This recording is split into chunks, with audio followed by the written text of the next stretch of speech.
красиво. Ти си радостта в нашия живот.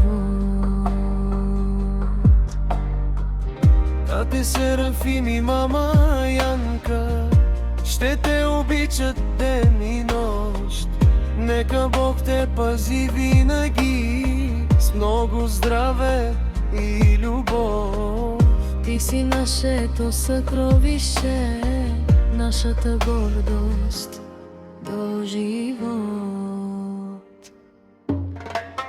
Бог чу нашите молитви, сбъдна най-голямата мечта. Дойде ти, мила Никол, и донесе светлина